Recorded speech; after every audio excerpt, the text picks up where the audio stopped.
Sorry, guys. No worries.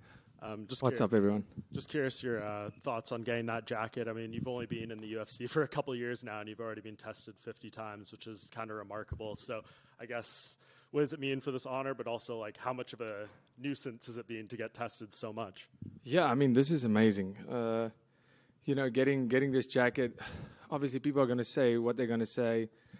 And obviously having a physique like mine, people always go, that guy's definitely on the juice. And, there's a lot of athletes, not just me, there's a lot of athletes that get that. And there's a lot of athletes that I even suspect. You can't help but do it because some people have these physiques. But where the sport is now, I always tell people, listen, if you are going to do it, you are going to get caught. Because from my experience, it's been absolutely professional from the UFC side in terms of making sure we play on a level playing field. And I take comfort in the fact that I get tested. Yeah, it is a bitch sometimes. Rocking up to training because they have my time schedule every day. And if they don't know where you are, sometimes you just go, I'm not in this area today. Something happened, I have an interview. They rock up there and they're like, cool, well, you have 2 hours to get here. Or they get you, I take comfort in the fact that I know my competition is being treated the same way, and we play fair. We get in there, and the best warrior wins, not the one with the best needle. There's been a lot of photos of Sean coming out through this camp, people saying, he's in the best shape of his life, all that kind of stuff. Have you seen some of that? And are you, I guess, impressed by his physique maybe compared to some other fights? Yeah, I've seen some of it. Yeah, I mean, are we going to stand next to each other and compare physiques? I don't think so. And I know you've been asked ad nauseum about, all the comments made at the press conference and the fight and everything like that. And when we spoke last week, you kind of said, I'm too smart to go down that road. I have other things I can do to poke and prod at Sean. But he was very explicit, I think, earlier this week in an interview saying that, he's going to stab you if you bring that up. He's going to have a knife. Did you see those comments? And I guess, what did you make of that? Yeah, I saw that. I don't know, guys. That's pretty intense, right? I think that is. I don't know the legislation around here, but that seems like, Team Sugar needs to step in and check their boy. But I think when this whole thing occurred, where he said, "Listen, if you did it again," he said he'll kill me. He didn't say stab me. When he said kill, I said, "Okay, you're probably gonna shoot me then." But when I saw a knife, I'm like, "No, that's not gonna work. You won't touch me with that knife. I'll knock you out way before you get to stab me." Does any part of you in the back of your mind when you engage with him this week, like, keep those comments in mind, or are you just going to be yourself and say whatever you need to say? No. Am I scared that he self-sabotages this fight? Sure. That is something I've thought about. Maybe, trying everything to get out of it. But no. For me right now, the last press conference was winning on the mic. That was winning Sean Strickland at his own game. Right now, this week where we're at, I'm not here to do that. I'm here to be the middleweight champion of the world. My focus is on fighting and not making jokes, getting the crowds to laugh. And, no, that's not why I'm here. I'm here. I've already won that battle. That battle is won. Right now, the battle needs to be won is the one coming Saturday night, and that's where my mind's at. My mind is at being ready mentally, physically, and being in the best shape of my life come Saturday night. And just last thing for me, speaking of, kind of the win pre-fight, his coach even said that he was triggered and he had to have a conversation with Sean about not fighting emotionally, saying that's not who we are and stuff. Once the fight begins, though, I mean, what are you expecting from him? Do you think that's going to get lost and an emotional side of him will come out? Yeah, I think it takes a lot for a team to admit something like this. You have to take that. And if it was a real problem, I don't think they would have. But I do think he has the right people around him. They are an extremely good team. They've showed that over the last year. They've had an incredible year with the coach and the team, and with all the awards, and deservingly so.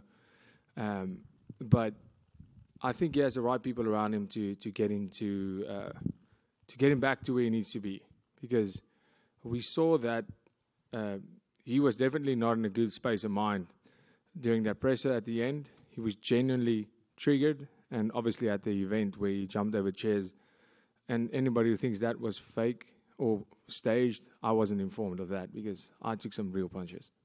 But for me, that was a big win. But I do think he has the right people, and I hope for his sake he has the right people around him to get him back to where he needs to be. Because if you're going to fight that way, it's going to be disappointing for a lot of people. Dricus, Neil Davidson from the Canadian Press. The Springboks put out a message on social media today wishing you well. I'm sure you saw that, but do you have a sense of the support back in South Africa? Are you seeing that from here? Oh, absolutely. It's you wouldn't believe in South Africa what the vibe is like. I'm speaking to folks back home all the time. My family's flying in from South Africa. They're arriving this afternoon. It's electrifying in South Africa. There's watch parties everywhere. There's even watch parties for previous fights happening right now as the build-up leads. We are proud people, and like you said, world champions recognizing world champions. The Springboks made history by being the first country ever to have back-to-back Rugby World Cups. They have the most World Cup wins in the history of the sport. I'm honored, the Springboks are superheroes. And for them to show their support and love towards me, it's, the motivation I get from that, it's a dream come true. And that we have that Bok fire. That's what we call it, the Bok fire. And it'll show on Saturday night. And just a follow-up from me, if I may. You said that the press conference you won on the mic, but do you regret making comments about somebody's abusive background? Is that something that you think should be discussed? Well, he discussed it, so... if you're gonna go out there and say, "Hey kids, you need to be abused more. Hey kids, you need drunken rage, abuse, beatings by your parents, like I got when I grew up," then that's you putting it out there. That's you joking about it. I wasn't joking about it. I am gonna beat the shit out of Sean Strickland. That wasn't a joke. So he made those comments. He made it public, and he was making a joke of it, not me. Do I think it's good? No, it's terrible what happened to him. It's terrible what happened to him, but now he felt... I was completely respectful towards Sean Strickland, that whole press conference, and you can go watch it back, and you'll see, even when he threw a couple of jabs, I just let it slide, and then when he tried to get the crowd up and going, the only way he knows how to by saying offensive stuff and being outrageous and, just screaming over everybody, and he tried to bully me. And I wasn't going to let that slide. And that's what he did. When he saw he couldn't get the crowd behind him like he usually does, in terms of, being funny, because we were respectful towards each other, he tried to be disrespectful. And I showed him what it feels like if you get some of your own medicine. So I was 100%, I do respect him a lot, but I'm not going to let you bully me. Not at all. Dricus, just going back to those comments, right? You said I said them to win, like to stop him winning the crowd and stuff. Is there a part of you that thinks this is a mental game as well? It clearly bothers him so much. I may as well say it this week because it might affect him going into the fight. Yeah, but saying it again, it's that's a one-trick pony. Saying it again, it makes no sense. Obviously, I said it. If I had the opportunity to turn back time, I would do it exactly the same. But there's no need to say it again. There's no need to. Listen, and another thing, we'll see how he behaves himself. Like I said, you're not going to bully me. I'm here to be respectful. I'm a martial artist, but you're not going to bully me. So behave yourself, and we can have a civil banter back and forth. I'm 100% all for that, but you're not going to be bullying me, not at all. You mentioned he might self-sabotage this fight. Are you concerned that he's basically going to feel the pressure after those remarks and that he might feel like he's going to lose this and he can't go out there and lose face? Is that why you think he might self-sabotage? Yeah, I don't know what it might be. I think, for a guy with the kind of demons that Sean Strickland's fighting, one can only think, and I'm not in this situation, so I can't say, but it, self-sabotage in a sense where he does not care what happens to him because... he wants to do what he feels is necessary because that will make him a real man. No, what makes you a real man is being an example. And, like I always say, being a champion, being in the limelight, you should be yourself.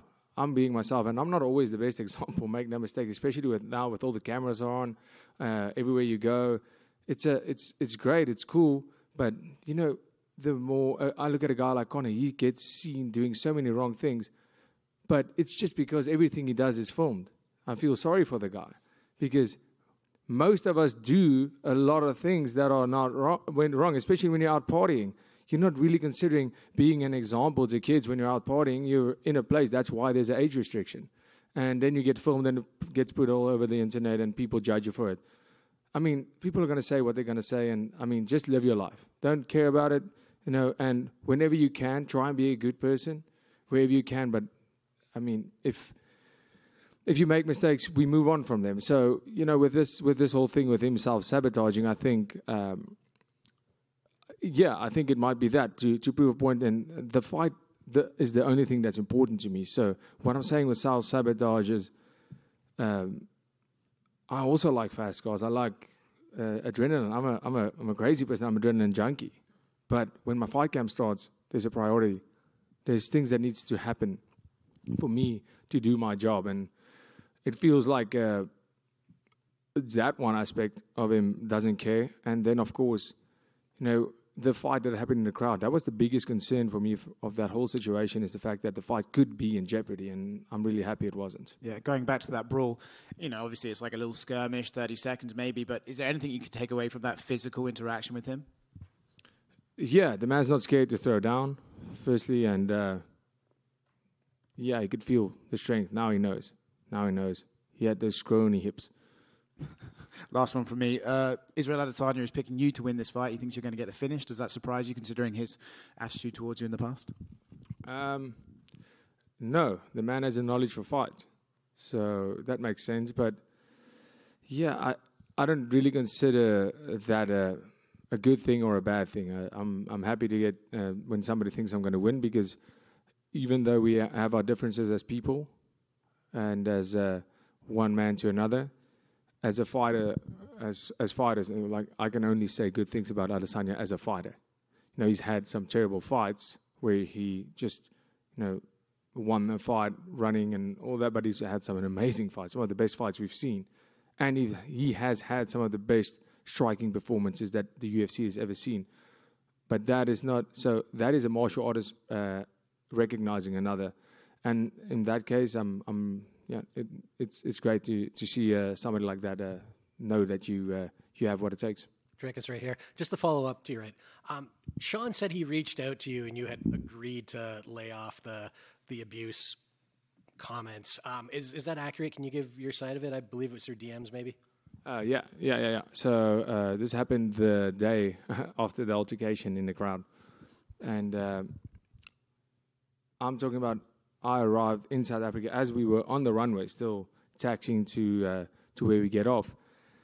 I opened my phone and I saw a DM from Sean Strickland, and I thought it was maybe like a fan page, going to be hate mail or something like that.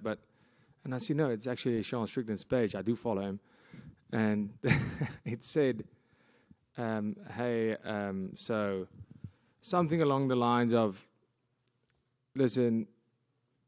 This is what happened. I'm sorry what I said about your coach and you, but if there's anything that's crossing the line for you, just, and he's like, listen, I know we sell a fight and all that, but if there's anything out of line that I said that you want me to pull back, like, I'll apologize. I'll even take back what I said. I'll remove post. And, I feel kind of like this is not a great move to... But he brought it up. I would have never told the media about this. Otherwise, this happened 5 weeks ago. I would have talked about it.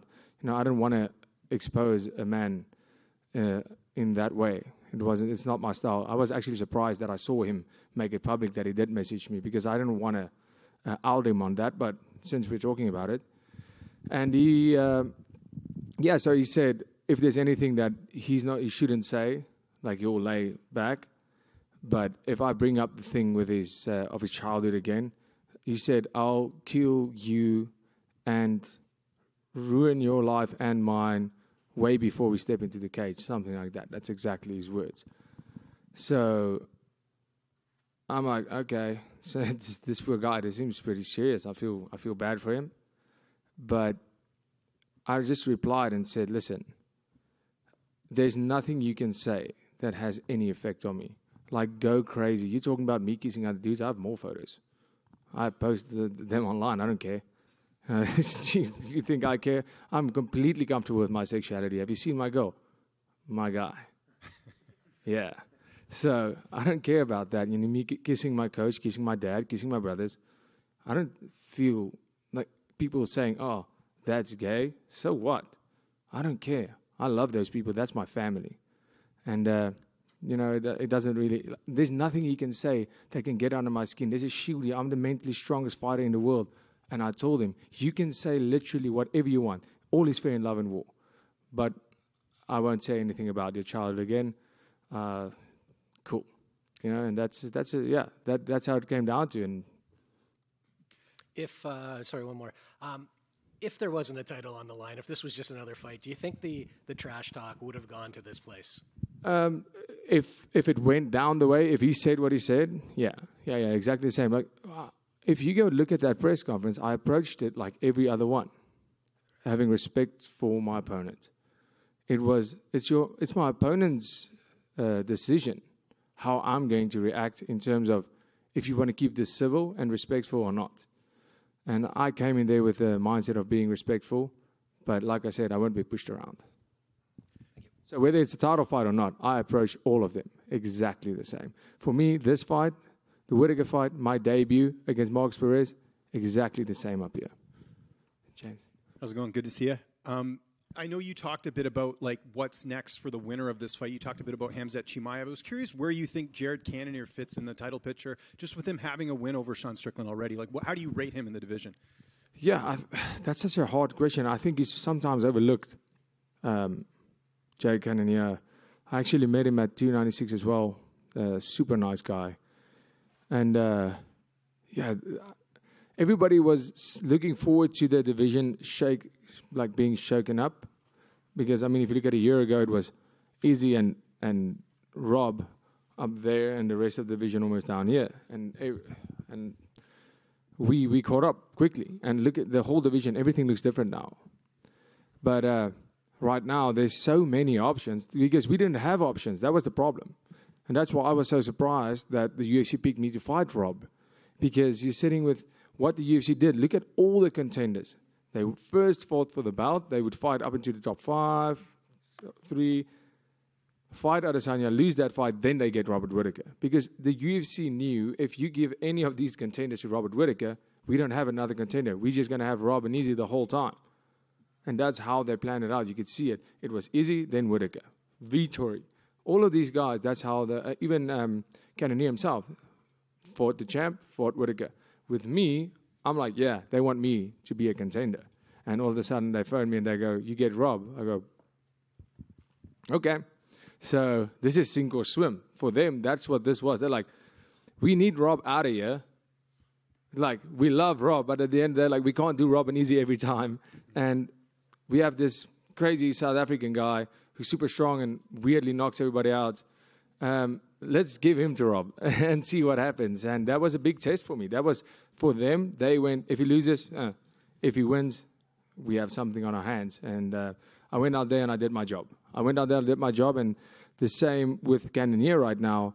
There's so many people and so many contenders that it's almost hard because you have to make the right decision at the right time. Because a fight that's going to be hyped up and sold and selling like crazy right now is not necessarily the one that's going to have that kind of hype 6 months from now. What was it like training with MMA Guru? I didn't train with him. He was just there. I know he did some pad work because I was in the middle of my camp. He did some pad work with Cameron Simon. They did a boxing session. But, man, I don't know if you guys saw that photo of me and him, and people thought it was Photoshop. It wasn't. It was, obviously the angle was upwards, but I thought he was like a short, fat guy, to be honest. I thought like he was going to be a little bit overweight and short. When I saw him, he was in great shape. Like, he was in good shape, and he was super tall. So that was really cool. And, yeah, I mean, it was great to meet him. You know, seeing MMA enthusiasts like that, meeting guys who really start. I mean, all of you guys as journalists had to start somewhere. I mean, a lot of, especially in MMA, there was only one reason to get into this, and that was the passion for the sport. I can be wrong, but that's how I, as a fighter, and most journalists who cover MMA, I believe, got into it, is the passion you have for it, and he's one of those guys. So, it was great to have him there. I took him with the team. The team, we had a fight with Mark Hume at a local event there where I came up, and he joined us there. We got him tickets to go to the show, and he watched us train. So, I think he had a great time in South Africa. So last one for me, not looking past Saturday, but if you go out there and you come out pretty much unscathed, is UFC 300 a possibility for you? Would you want to get on that card? Listen, if there's one thing I can tell you that I've learned from this industry is don't say anything about after a fight, because they will crucify you whether you're injured or not. But let me tell you this, that would be ideal. That would be an ideal situation. I would love to fight UFC 300. As a champion, it doesn't get much, much bigger than that. Except if we take it to South Africa. Hi, Keith Whittier with Auto Life Magazine. Hi, Keith. I would love to ask, what would becoming the champion mean to you? Because one of the things that I really appreciate is that your singular focus seems to be on Saturday, with the exception of the UFC 300 question. I haven't really heard you talk about anything beyond this Saturday, and I know that's your singular focus. So what would becoming champion mean to you? Yeah, becoming champion is a culmination of 15 years of my life. The amount of times that I couldn't attend family matters, the amount of times that I couldn't attend weddings, just to get on top of my head, great parties, that's never going to happen again. Like once in a lifetime parties, I'm telling you, that I couldn't go to. And just the sacrifices that's made, and, having my whole family and friends, the close circle has been there since I started this at the age of 15. My dream to become a UFC champion. All the sacrifices they made, all the people that's coming from South Africa, friends, I'm talking about 100+ people, close friends, people I know that's coming to Canada. It's an expensive trip. It's a long trip. Coming just to watch me perform and become world champion. Having guys like the Springbok team, they are titans in the world of sports. They are probably the most successful sporting unit on earth. Reach out and showing support. That feeling of having a whole nation waiting for you to be, and wanting you, truly wanting in their hearts, want you to be successful, that feeling is indescribable. It's so much bigger than my own personal goals, because this started out as a personal goal and it became a goal for South Africa, for my country, for all the people around me that I promised I'm going to do this, to make it worthwhile for them. And to win this bout, for me, on a personal note, for my family tree, for my brother's kids, for my kids, for my dad that gave me everything, to every Du Plessis that's going to come, this will be in the history books, and this is massive. And I've always imagined it to be like that, to have that legacy, to have the biggest legacy that my family tree has ever seen, and make myself, my family, my country, and my people proud. It would mean absolutely everything. There's nothing in the world that would mean more to me than win that belt. While you've been here, I've noticed that you've been hanging out with the guys at Primal MMA. What kind of a difference does it make when you're far from home, when you're embraced by a local scene here? Yeah, that's very true. I couldn't believe. I know Canada gets a lot of shit from the world media. Well, not media. If you watch TV, South Park, for example, they're not too fond of the Canadians I've seen. And when I got here, I've never been to Canada. Never been to Canada. And I get here and I love it. I go, here we go. When we get here, I go, cool. First interaction with a Canadian person in Canada, let's see. And I go, okay, that guy was exceptionally nice. Because I know that's the kind of shit they get for being too nice. And then everybody's being nice to me. And then we get into an Uber and we drive, I don't know, I'm not 100% sure, but maybe 30 minutes from here to find the gym. And the Uber driver takes us there. I think it's a $40 trip. We get there, the gym is closed. As I can see, and there's like a snow blizzard starting. And we get out of the Uber, and I'm not accustomed to snow. I'm like, how long does it take till I get frostbite? Am I going to die now? I have a fight. I can't get frostbite right now. And I jump back in the car. And the trip's over. Like, we walked around the building, me and Mark, my teammate, and I jump back into Uber, and the Uber is almost gets a fright because he's looking at his next trip. And I'm like, sorry, man, I can't be out there. There's a blizzard. And he says, okay, no problem. I said, can I extend my trip? And he says, it's not possible. And we go, I said, no, okay, let's just see if there's a gym around. We don't find anything. He says, do you guys want a coffee? I said, yeah, sure. Drive to a coffee. We're on the clock, so perfect. We get there. This guy gets us coffee. I give him money and to get himself one too. And he says, no. And he swipes his card. And it was like $10 for the coffee for the three of us at a Timmy's. And he gets the coffee. And I'm like, wow, cool. Maybe put it on my tab. So this guy says, no, we didn't use the Uber app for this. And that was $40. So just give me $20 for the trip back, the exact same trip. And he bought $10 worth of coffee. And I gave this guy $40 because I thought, that's not right. Like, guy, come on. And so, I mean, that is just a testimony of how nice the people really was. And then we get to that gym. And everybody was just super nice. And it felt like that old school feeling, this basement gym. No, it's amazing. And the people have been very accommodating. You can call me a fan of Canada, 100%. How about that dip in the lake? That was not so cool. That was I have to say, that was not so cool. I'm glad I did it now.